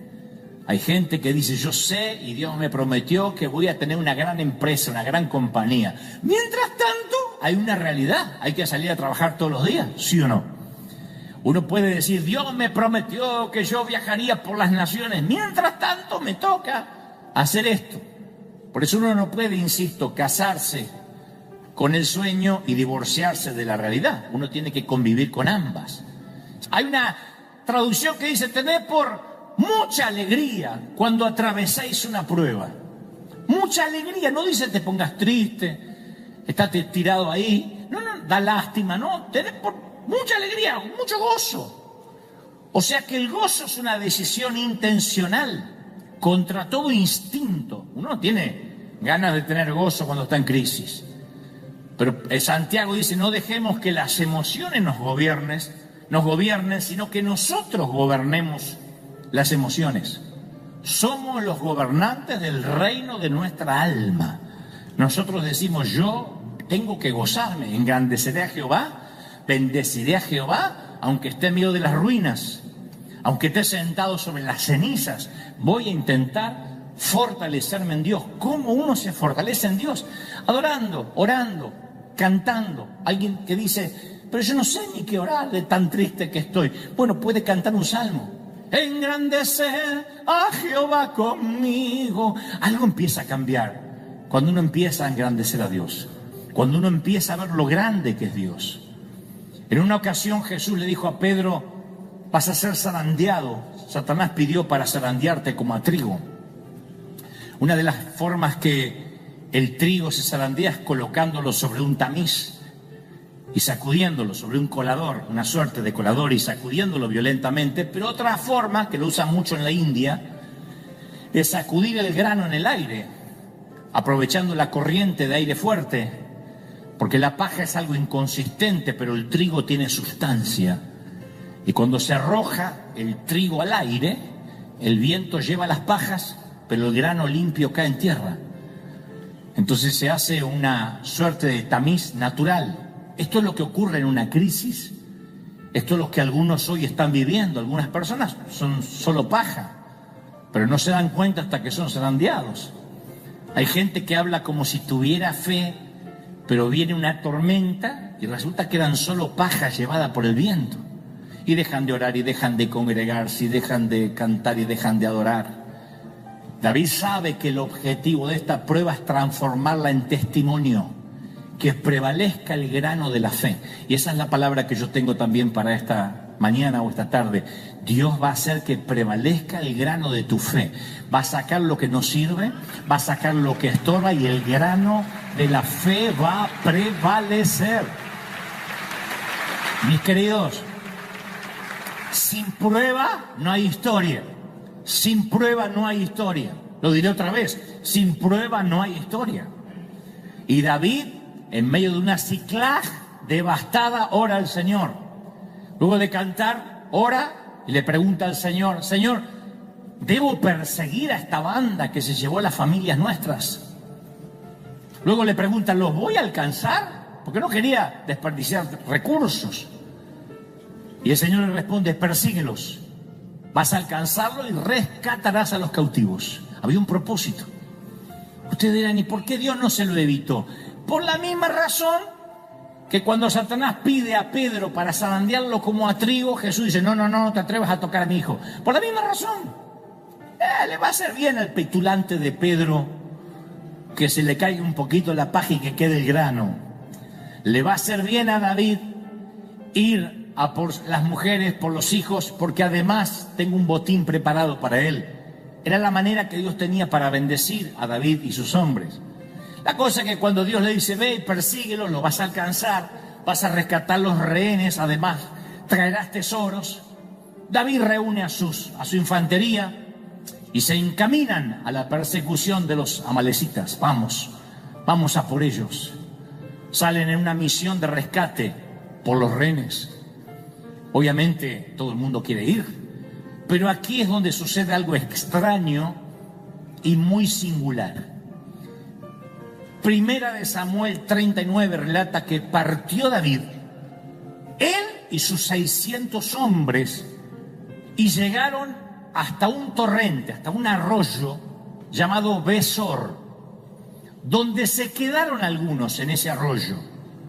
Y David siguió adelante con los otros 400, porque atrás se quedaron 200 que no quisieron cruzar el arroyo de Besor. No era el Jordán, no era el Niágara ni el Mediterráneo, era un arroyo. 200 de los 600 hombres no quisieron cruzarlo y David se lo dejó quedar y se fue con 400. No te pierdas los siguientes detalles. La Biblia dice que 200 se quedaron porque no pudieron atravesar un arroyo. Yo lo leí tantas veces que dije, Señor, ¿de verdad? ¿Está hablando en serio o es un chiste? Hay 200 tipos que no quisieron cruzar un arroyo. Geográficamente uno va a los tiempos, a los mapas antiguos a ver lo que era el arroyo de Besor. Era un arroyito para pescar mojarritas. cansada puede estar una persona para abandonar el rescate de su propia familia? O sea, ¿vas a jugarte la vida por rescatar a tu propia familia? Y me dices, ¿de verdad que no puedes atravesar un arroyito porque estás cansado? Inmediatamente uno lo juzga, dice, pero qué parásita esta gente. Pero en lugar de juzgarlos, quizás podemos identificarnos, porque vuelvo al inicio del mensaje, entendiendo el contexto, por qué estos muchachos llegaron al borde del arroyo y dijeron, hasta aquí, David. En primera instancia, estos soldados todavía tenían las huellas del polvo de la larga campaña que habían estado haciendo junto con David. Ellos no venían de picnic cuando se encontraron con la villa devastada.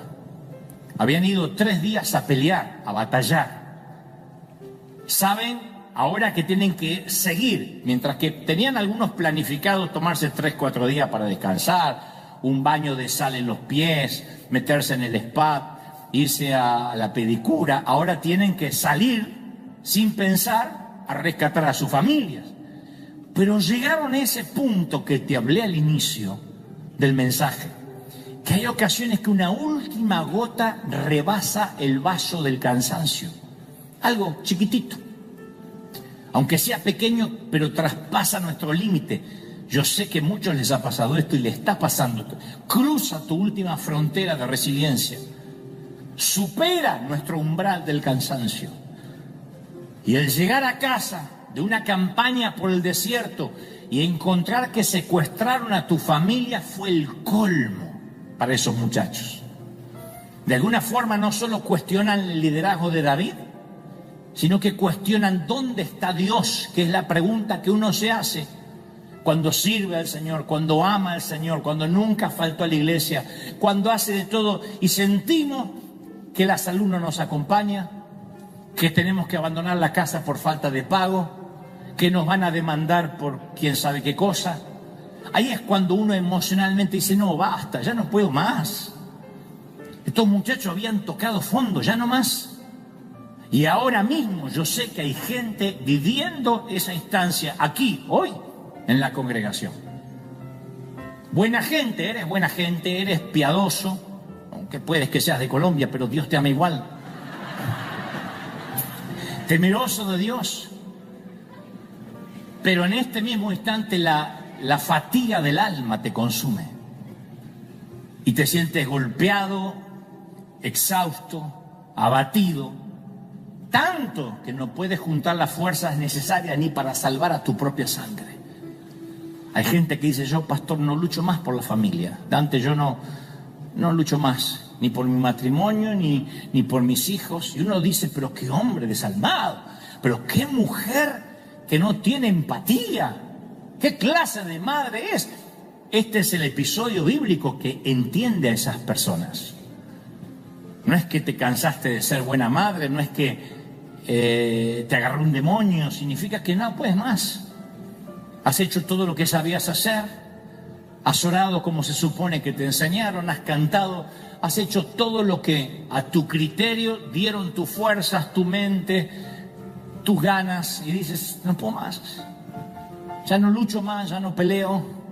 Hay gente acá que dice, ya no peleo más, quiero que alguien tire la toalla al ring y me quiero bajar. A veces una muerte repentina, un divorcio, una quiebra nos deja al costado del arroyo y decimos, hasta aquí llegué. Yo sentí muy fuerte que hay gente que dice, estamos en el mes de julio, yo ni sé cómo voy a llegar hasta diciembre, porque hasta aquí llegué. No tengo fuerza, no tengo energía. Insisto, Ciclag es la tierra entre la profecía y el destino. Y eso ya te tenía con poco aire, porque esperar hace que uno no respire profundamente. Pero esta devastación que te tocó en los últimos días te quitó el resto del oxígeno. Y dices, no puedo más. Y estás ahí, al lado del arroyo. El Señor te dice, vamos a por tu familia, vamos a pelear, sigue luchando. Y dices, no puedo más, no puedo más. Y esto es algo que tuve que aprender como líder. ¿Qué hacemos con la gente que no puede más? ¿Qué hacemos con la gente que está junto al arroyo de Besor hoy? ¿Los reprendemos? Eso es lo más fácil. ¿Los avergonzamos? Algo como, ¿qué clase de cristiano es usted? Levante la mano, confiese victoria, vamos para adelante. Les decimos que saquen fuerza donde ya no tienen, sin conocer sus batallas, sin conocer que se han peleado con la vida durante años. Les exigimos que repitan frases ridículas, diga conmigo, proclame conmigo, como si eso los va a sacar del pozo del cansancio. Lo que es peor, les decimos que están así por un pecado no confesado. ¡Qué feo! Encima que estás cansado, viene alguien y te dice, ¿no tendrás algo oculto en tu vida? Te dan ganas de decirle, Señor, te lo llevas o yo voy al infierno, pero